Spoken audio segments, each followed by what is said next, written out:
Hello everyone, my name is Nilay Joshi, aka Miss Behenji. Now, as you must have read, today's video is about myths about drag queen. Okay, so I'm not a drag expert or anything. I have been just started recently doing it and stuff like that. But I've been facing a lot of questions, and these are like very common questions, and they are very basic questions. So I think I thought, why not make a video wherein I talk about these most frequently asked questions and just answer them once for all. So I have filtered out some questions with the help of Anirudh, and I'm gonna answering these questions. So stay tuned, and it's gonna be a long ass video. So be patient, girl, and stay tuned. And please let me know if there is some addition, if you want me to add something, if you want to correct me with something, and yeah.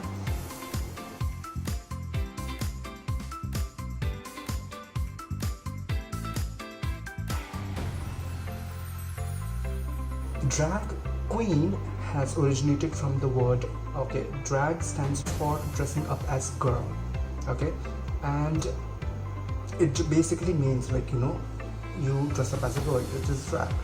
Now queen is derived from the term hyper feminine men, hyper feminine gay men used to be called queens. Like even now we say that oh my god, she's such a drama queen, she's such a queen. So queen generally refers to a person who is being over exaggerated self.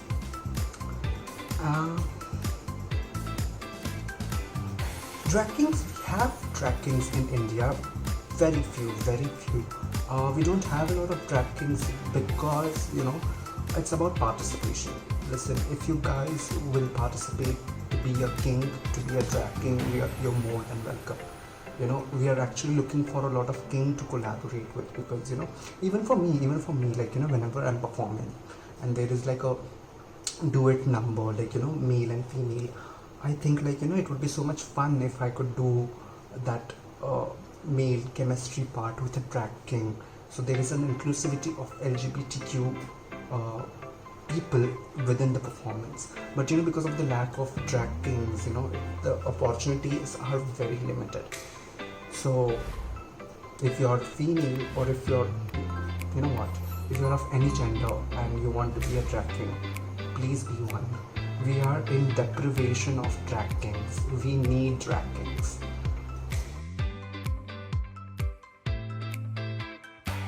This is the most common question that is asked, okay, if drag queens are trans or they are sheeny or stuff like that. No, drag queens strictly means a performance-based art form.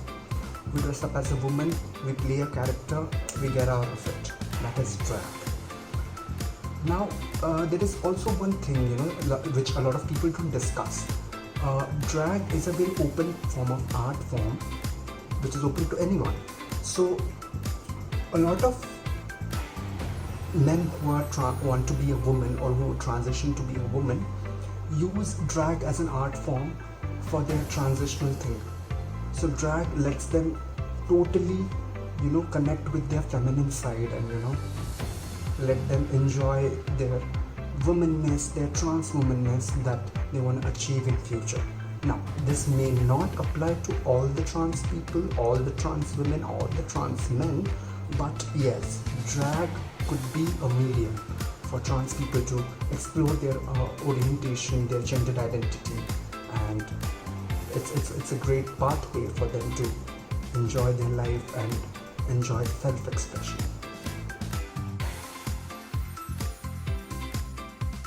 So much makeup where? It's a very light makeup, yeah. Okay, so according to my knowledge, drag makeup, see, at the starting, as I said, we are queens. So okay, we are not just being feminine, we are being hyper feminine. So generally our makeups are very on your face, exaggerated, big eyeshadows, big eyebrows and all that stuff. So yeah, drag makeup is generally very exaggerated because drag itself is a very exaggerated art form. So there's that. And if you see structure wise, if men are doing drag makeup, drag queen, if men are becoming drag queen, they're doing drag makeup. So what happens is most of the time, a man's eye is a hooded eye. So my eye, when I show my makeup, it's like this. Okay, but when I completely see, you see, most of my makeup is hidden. So because the hooded eye is there, so we generally glue our real eyebrow so that we have more space to show the eye makeup and then draw the fake ones.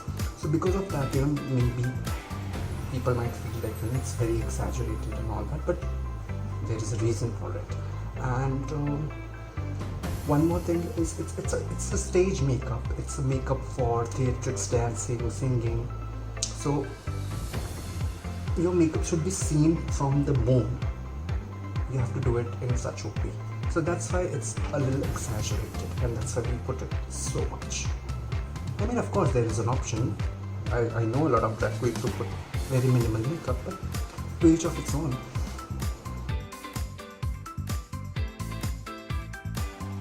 Why do I do it? For the same reason why you eat food. Just joking. I do drag because I love it. As a child, whenever there used to be an item number playing, Madhuri's number playing, Aishwarya's number playing, I used to feel like dancing. I used to be like, oh my god, I want to dance to this in front of people, in front of everybody.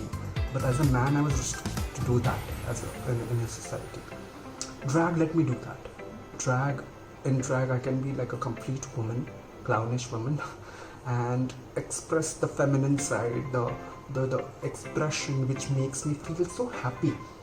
Dance in women's clothes, in women's attire, women's character, it's a blessing.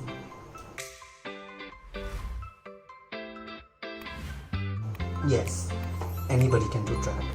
Everybody can do drag. If a female is doing drag, we call them bio queens. If a man is turning into woman to do drag, we call them drag queens. There is a term for it. It doesn't really matter if you're straight, bi, homo, pan, asexual, demisexual, sapisexual, anything. You can do drag. You can do drag only if you want. Don't think about people. They're stupid.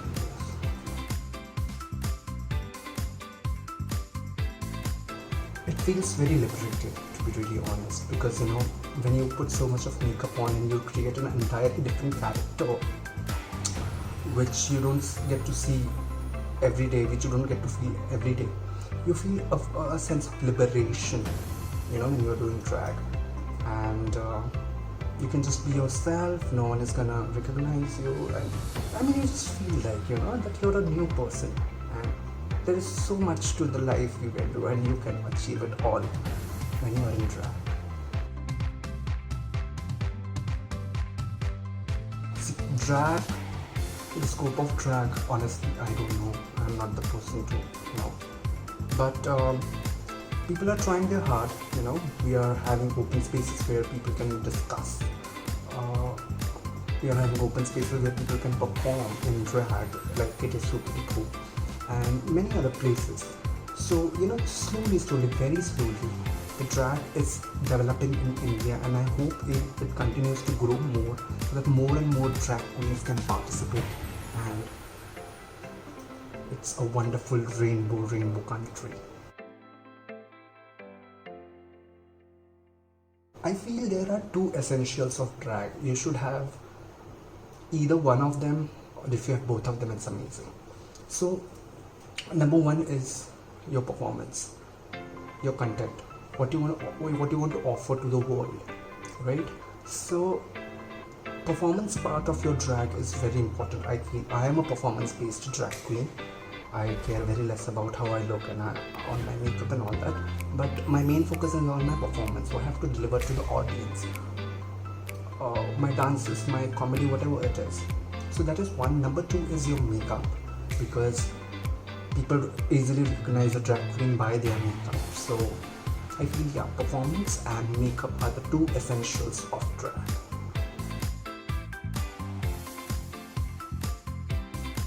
Drag has been there in our culture since forever. Even Krishna has done drag.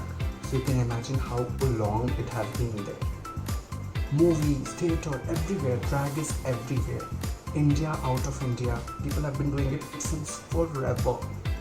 And whenever someone says that the drag thing you do is against the culture, which do you even know our Indian culture? The fuck. Thank you so much guys for watching my video. It surely means a lot. If you learned something new and if you feel like this word should pass, please make sure you share this video with your friends, colleagues, whoever you want, and educate people about drag and make this world a safe space, a comfortable space, even for beautiful drag queens and drag kings like me and many others. Thank you.